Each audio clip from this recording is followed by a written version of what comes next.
Assalamualaikum warahmatullahi wabarakatuh. Perkenalkan kami dari kelompok 5. Di sini kami akan mempresentasikan materi mengenai penggabungan, peleburan, dan pengambil alihan usaha. Sebelum itu perkenalkan anggota kelompok kami. Yang pertama, Yesika Aurelia Ramadiani dengan NPM 2110104019. Yang kedua, saya sendiri, Risma Indah Islami dengan NPM 2120104041. Dan yang terakhir, Arina Fathia Hidayanti dengan NPM 2120104055. Untuk materi yang pertama, pengertian peleburan, penggabungan, dan pengambil alihan. Pengertian penggabungan. Pengertian penggabungan adalah perbuatan hukum yang dilakukan oleh suatu perseroan atau lebih, baik untuk menggabungkan diri dengan perseroan lain yang telah ada, yang mengakibatkan aktiva dan pasiva dari perseroan yang menggabungkan diri beralih karena hukum kepada perseroan yang menerima penggabungan, dan selanjutnya status badan hukum perseroan yang menggabungkan diri berakhir karena hukum. Pasal 1 butir 9 UU PT dikenal juga dengan istilah merger. Pengertian peleburan. Pengertian peleburan adalah perbuatan hukum yang dilakukan oleh dua perseroan atau lebih untuk meleburkan diri dengan cara mendirikan suatu perseroan baru yang karena hukum memperoleh aktiva dan pasiva dari perseroan yang meleburkan diri, dan status badan hukum perseroan yang meleburkan diri berakhir karena hukum. Pasal 1 butir 10 UU PT dikenal juga dengan istilah konsolidasi. Pengertian pengambil alihan. Pengambil alihan adalah perbuatan hukum yang dilakukan oleh badan hukum atau orang perseorangan untuk mengambil alih saham perseroan yang mengakibatkan beralihnya pengendalian atas perseroan tersebut. Perseroan yang diambil alih sahamnya, status badan hukumnya tidak berakhir atau dibubarkan, yang terjadi hanyalah beralihnya pengendalian perusahaan, sedangkan aktiva dan pasiva perseroan yang diambil alih tetap ada pada perseroan yang diambil alih sahamnya. Pasal 1 butir 11 UU PT dikenal juga dengan istilah akuisi. Materi selanjutnya akan dibacakan oleh Mbak Arina. Untuk materi yang kedua ada jenis-jenis merger, konsolidasi, dan akuisisi. Yang pertama, jenis-jenis merger. 1. Merger horizontal adalah merger antara dua perusahaan atau lebih yang bergerak di bidang industri yang sama. Sebelum terjadinya merger, perusahaan ini merupakan pesaing satu sama lain di dalam pasar atau industri yang sama. Tujuan utama merger horizontal ini adalah mengurangi persaingan atau meningkatkan efisiensi dengan cara menggabungkan kegiatan produksi, pemasaran, distribusi, dan lain-lain. 2. Merger vertikal adalah integrasi yang melibatkan perusahaan yang bergerak dalam tahapan proses produksi atau operasi. Jenis merger ini biasa dilakukan bila perusahaan yang berada pada industri hulu akan memasuki industri hilir, begitu juga sebaliknya. 3. Merger konglomerat adalah merger dua perusahaan atau lebih yang masing-masing bergerak di dalam industri yang tidak terkait. Jenis merger ini terjadi bila perusahaan akan mendiversifikasikan bidang bisnisnya dengan memasuki dunia bisnis yang sangat berbeda dengan bisnis semula. Bila merger konglomerat ini dilakukan oleh perusahaan secara terus-menerus, maka perusahaan dapat membentuk konglomerasi. Konglomerasi ini memiliki bidang yang beragam di dalam industri yang berbeda. Yang keempat, merger ekstensi pasar merupakan merger yang dilakukan oleh dua atau lebih perusahaan secara bersama-sama untuk memperluas area pasar. Tujuan jenis merger ini adalah untuk memperkuat jaringan pemasaran bagi produk masing-masing perusahaan. Jenis merger ini sering dilakukan oleh perusahaan lintas negara dalam rangka melakukan ekspansi atau penetrasi pasar. Yang kelima, merger ekstensi produk adalah merger dilakukan oleh dua perusahaan atau lebih untuk meluaskan lini produk masing-masing perusahaan. Setelah merger, perusahaan dapat memberikan tawaran yang banyak sehingga dapat menjangkau konsumen yang lebih luas. Merger ini dilakukan untuk memanfaatkan kekuatan riset dan pengembangan masing-masing untuk mendapatkan sinergi melalui efektivitas riset sehingga produktif di dalam inovasi. Yang kedua ada jenis-jenis konsolidasi. 1. Konsolidasi dalam bidang keuangan. Dalam akuntansi keuangan, laporan keuangan konsolidasi memberikan gambaran yang komprehensif tentang posisi keuangan perusahaan induk dan anak perusahaan, bukan posisi berdiri sendiri satu perusahaan. 2. Konsolidasi bisnis. Konsolidasi dapat menghasilkan terciptanya entitas bisnis yang sama sekali baru atau anak perusahaan dari perusahaan yang lebih besar. Pendekatan ini dapat menggabungkan perusahaan yang bersaing menjadi satu bisnis kooperasi. 3. Konsolidasi dalam analisis teknis dan perdagangan.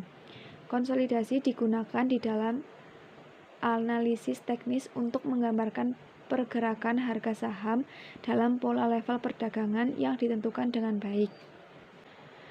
Untuk yang ketiga ada jenis-jenis akuisisi. Berdasarkan objek akuisisi dibagi menjadi dua. 1. Akuisisi saham merupakan akuisisi melalui pembelian saham perusahaan, sehingga dalam akuisisi saham ini, pengakuisisi hanya memiliki penguasaan secara saham saja. 2. Akuisisi aset. Dalam akuisisi aset, dilakukan pembelian aset perusahaan. Cara ini memberikan hasil seperti membeli perusahaan. Perusahaan terja tidak perlu hilang keberadaannya. Berdasarkan jenis usaha, akuisisi dibagi menjadi 3. 1. Akuisisi vertikal adalah akuisisi antara perusahaan yang memiliki lini bisnis yang sama. Tujuan akuisisi adalah untuk meningkatkan penguasaan atau memperbesar pangsa pasar. 2. Akuisisi horizontal adalah akuisisi antara perusahaan yang memiliki keterkaitan usaha atau masih dalam satu rantai produksi. Tujuan akuisisi adalah untuk memperoleh kepastian adanya pasokan dan penjualan barang. 3. Akuisisi konglomerat adalah akuisisi perusahaan yang tidak terkait dengan perusahaan-perusahaan lain baik secara horizontal maupun secara vertikal. Tujuan akuisisi adalah menunjang perusahaan pengakuisisi secara keseluruhan serta untuk memantapkan kondisi portofolio grup perusahaan. Untuk materi yang selanjutnya akan dijelaskan oleh Jessica. Baik, untuk materi yang selanjutnya yaitu alasan perusahaan melakukan penggabungan, peleburan, dan pengambil alihan. Alasan yang pertama yaitu pertumbuhan atau diversifikasi. Perusahaan yang menginginkan pertumbuhan yang cepat, baik ukuran, pasar saham maupun diversifikasi usaha, dapat melakukan merger maupun akuisisi. Perusahaan tidak memiliki resiko adanya produk baru.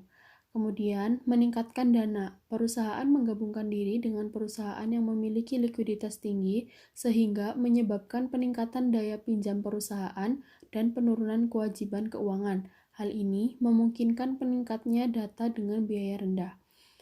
Kemudian ada sinergi. Sinergi dapat tercapai ketika merger menghasilkan tingkat skala ekonomi atau economies of scale. Tingkat skala ekonomi terjadi karena perpaduan biaya overhead meningkatkan pendapatan yang lebih besar daripada jumlah pendapatan perusahaan ketika tidak merger. Kemudian, ada menambah keterampilan manajemen dan teknologi.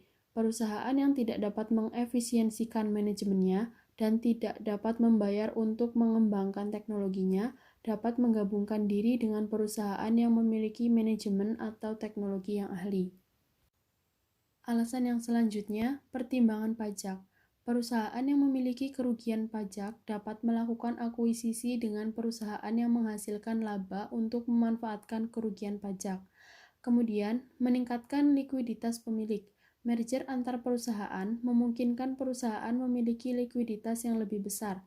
Jika perusahaan lebih besar, maka pasar saham akan lebih luas dan saham lebih mudah diperoleh sehingga liquid dibandingkan dengan perusahaan yang lebih kecil.